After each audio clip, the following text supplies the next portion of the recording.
itu ada yang membentuk huruf S dan P di tangan kirinya.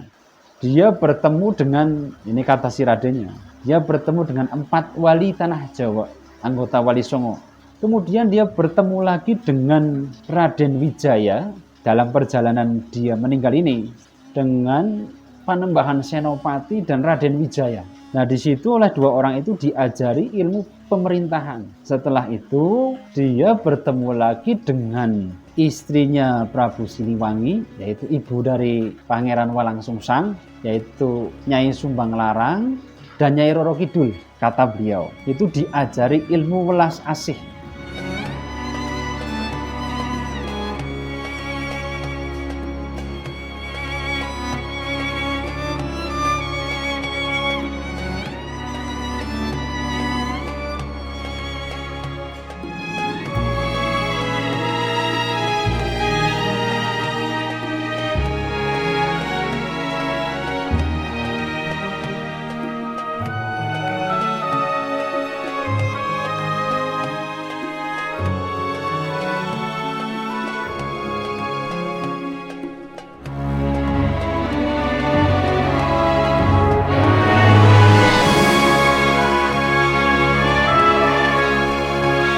Dia membawa 1 tongkat yang ada bintangnya, berarti seperti peri lah kalau kita gambarkan ya, kalau kita lihat di TV-TV itu ya seperti peri.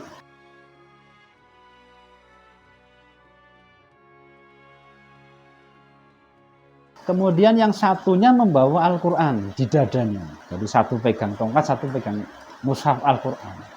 Nah, si peri ini mengatakan kepada ibunya yang ketika itu masih mengandung, dia mengatakan bahwa saya titip anak dalam kandunganmu. Setelah itu dia hilang. Kata si Radennya dia hilang. Akhirnya singkat cerita ketika si Raden ini lahir, dia lahir kembar 2. Tapi yang satu hilang. Ini agak aneh. Bagi saya agak aneh dan unik. Tapi saya berpikir di situ, kalau dia bohong, mungkin Abah Jajang tahu. Mungkin. Kalau saya nggak mungkin tahu, saya nggak bisa apa-apa. Tapi anehnya dia ngomong ke saya kak di depan Abah Jajang juga. Akhirnya di situ kita ngobrol bahwa di umur ke-7 atau 9 tahun dia itu pernah meninggal. Nah, setelah meninggal, setelah dikubur kalau nggak salah, ternyata dalam perjalanan spiritualnya dia, katanya ketika ruhnya keluar dari badan lah, boleh dikatakan seperti dia kayak orang mimpi. Dia bertemu dengan, ini kata si Radennya, dia bertemu dengan 4 wali tanah Jawa, anggota Wali Songo. Kalau nggak salah, ini mohon maaf saya agak lupa, kalau nggak salah itu dia bertemu dengan Sunan Gunung Jati, dengan Sunan Kudus, Sunan Bonang, dan Sunan Kalijaga. Itu kalau tidak salah 4 wali. Yang intinya mengajarkan ilmu ketauhidan. 4 orang ini mengajarkan ilmu ketauhidan. Kemudian dia bertemu lagi dengan Raden Wijaya dalam perjalanan dia meninggal ini. Jadi seperti orang mimpi.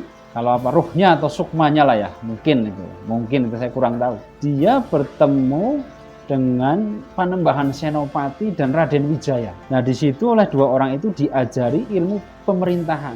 Setelah itu dia bertemu lagi dengan istrinya Prabu Siliwangi, yaitu ibu dari Pangeran Walangsungsang, yaitu Nyai Sumbang Larang dan Nyai Roro Kidul. Kata beliau, itu diajari ilmu welas asih. Ya, ilmu kasih sayang lah dalam bahasa Indonesianya, ilmu kasih sayang. Kemudian setelah itu ada yang mendatangi ibunya bahwa anaknya itu masih hidup. Akhirnya saya lupa di sini apakah beliau sudah dikubur atau belum. Intinya dia yang sudah disangka meninggal itu hidup lagi. Nah, ini agak aneh bagi saya. Apa ya benar apa ya enggak? Ini saya nggak tahu.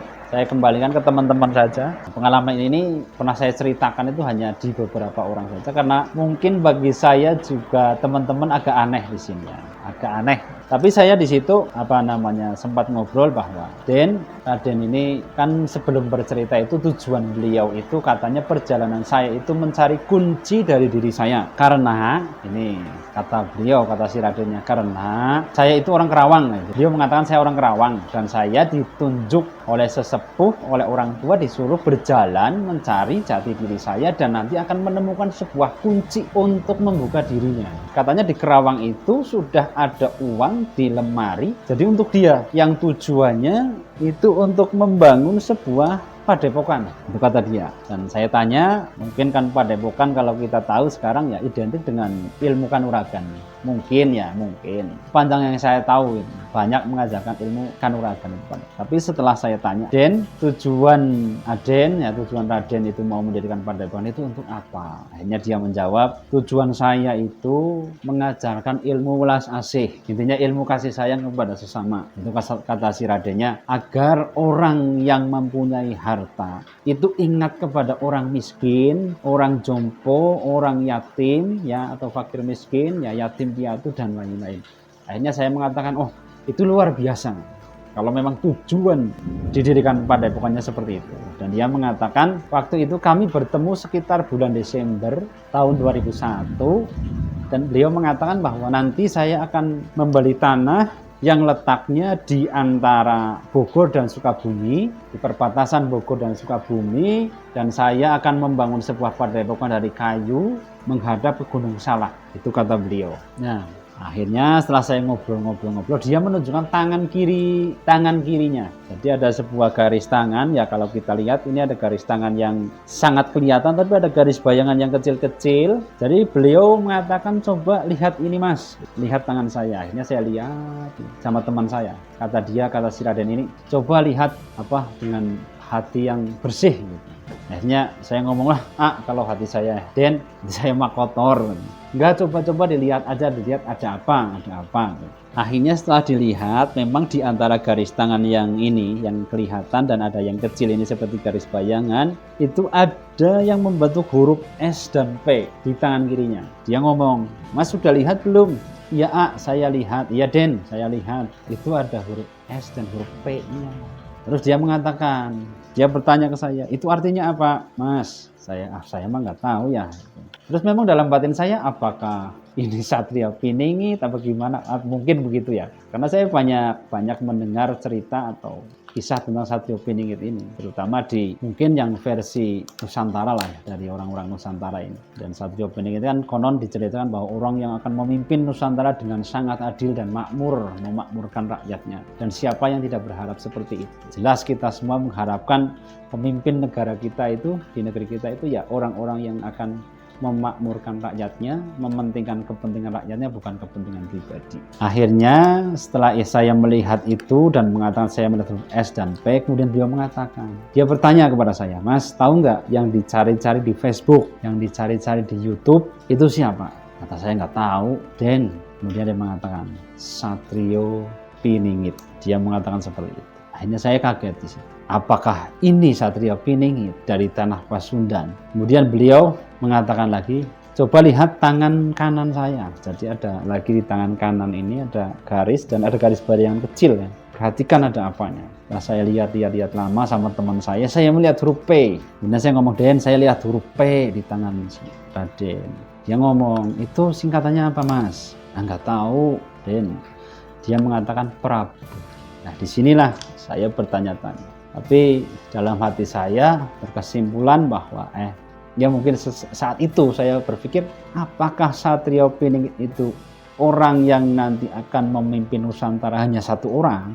Artinya Satrio Piningit atau Ratu Adil yang dikenal di Jawa itu Ratu Adil hanya satu orang? Atau memang beberapa orang yang memang memiliki sifat keadilan, kejujuran, kebijaksanaan yang luar biasa? Nah, akhirnya saya berpikir, oh mungkin Satrio Piningit itu bukan satu atau bukan. Karena ya sampai hari ini mungkin ya bangsa kita masih begini.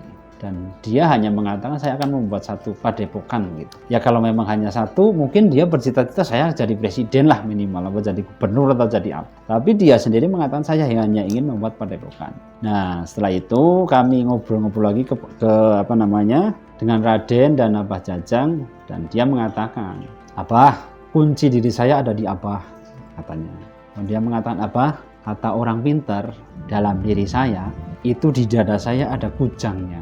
Memang dia membuka pakaian, dalam diri saya ada kujang. Kalau saya nggak lihat apa-apa, ya cuma lihat biasa, tubuh biasa. Kemudian di kepala saya itu ada kuncung putihnya, kata orang pintar ini. Dia mengatakan Abah Jajang, iya.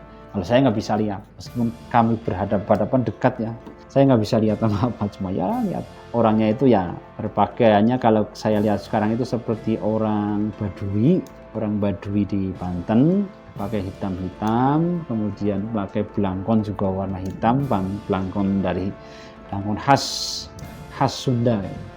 Dia memang membuka-buka baju gitu ke apa. Ini bah, saya katanya ada ini kan. Tapi saya tidak tahu siapa saya. Saya itu bingung. Saya masih bingung dengan jati diri saya itu sebenarnya siapa.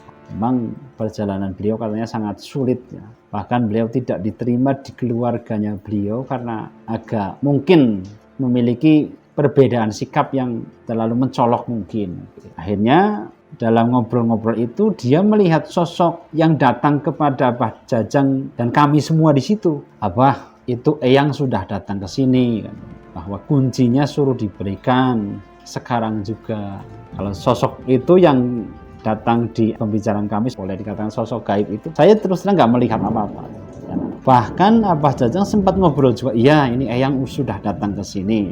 Ya saya biasa saja, orang saya nggak lihat. Kemudian ngobrol-ngobrol dengan Abah Jajang di situ. Nah akhirnya Abah Jajang ngomong, si Raden ini baru pertama kali bertemu saya, kok mau minta kunci, gitu. Intinya mau minta ilmu yang mungkin tinggi, mungkin menurut mereka itu ya tinggi, kalau saya tidak tahu. Kemudian akhirnya Abah Jajang itu, oke, Den, kunci ini akan saya berikan ke Raden. Jadi nanti jangan lupa diamalkan, ini dibaca. Karena ini Eyang sudah datang ke sini dan ada beberapa sosok gaib katanya yang datang di dekat saya. Di dekat saya sama Mbak Jajang sama teman saya. Itu dia ngobrol, memang mereka berdua ini, si Raden sama si Abah ini lihat. Hanya si Raden ini disuruh wudhu, disuruh sholat 2 rakaat sama Abah Jajang ini disuruh sholat 2 rakaat. Kemudian diberikanlah kuncinya. Nah, ternyata kunci dari dirinya itu ya bukan kunci yang saya bayangkan ini kuncinya apa mungkin sebuah benda apa, atau ternyata tidak. Ternyata kuncinya luar biasa di sini. Ada sebuah teks ya pakai kertas, 1 lembar kertas HVS. Di situ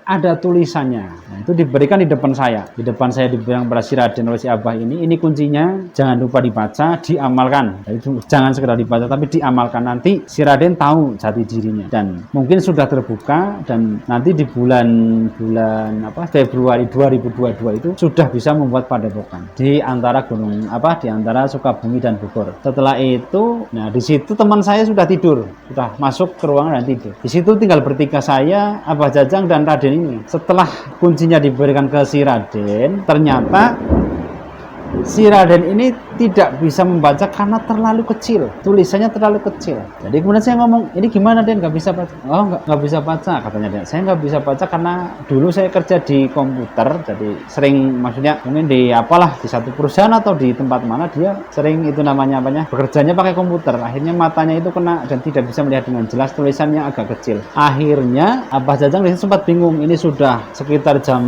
1:30 malam. Ya kalau mau difotokopi diperbesar ya nggak mungkin.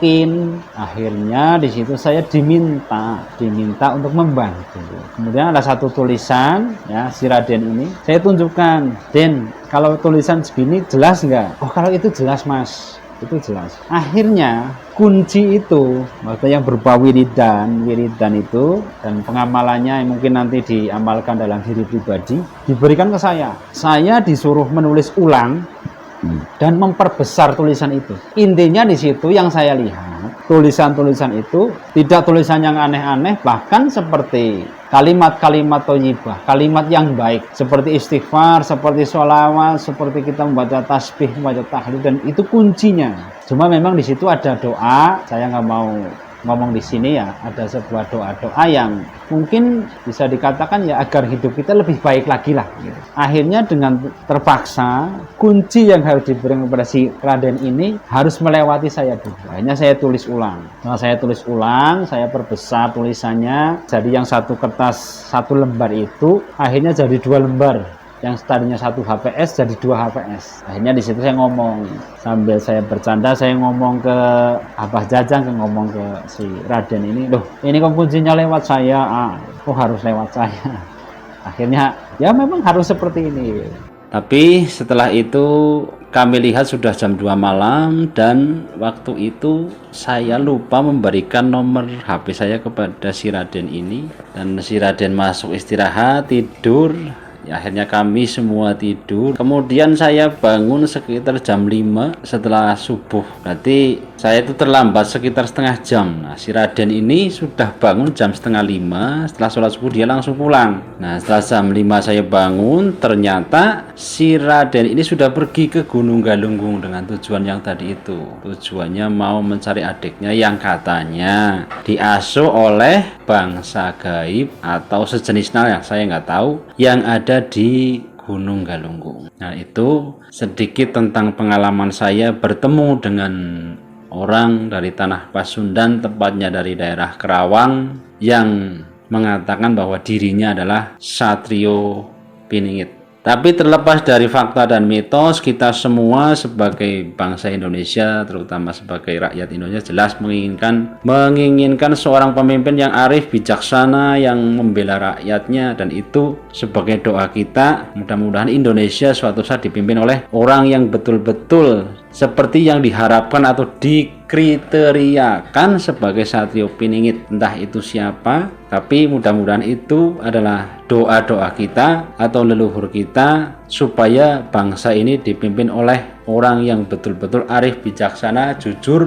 dan bisa membawa bangsa Indonesia lebih baik lagi. Sekian dari saya, dan untuk teman-teman para pemirsa YouTube Bagus ya Channel, minta doanya, minta dukungannya. Mudah-mudahan kami nanti akan lebih banyak lagi mengupload video yang berkaitan dengan sejarah nasional atau sejarah lokal, atau sejarah lokal yang bisa kita hubungkan ke sejarah nasional. Dan mungkin ada cerita-cerita rakyat, baik itu hanya sebuah dongeng ataupun itu suatu kenyataan, yang intinya di situ kita akan mengambil sisi positifnya, karena jelas leluhur kita memiliki sebuah peradaban yang besar, bahwa kita dulu bangsa yang sangat luar biasa. Namun sekarang di sekolah-sekolah anak-anak kita tidak tahu sejarah kebesaran leluhur kita karena tidak ditulis secara lengkap.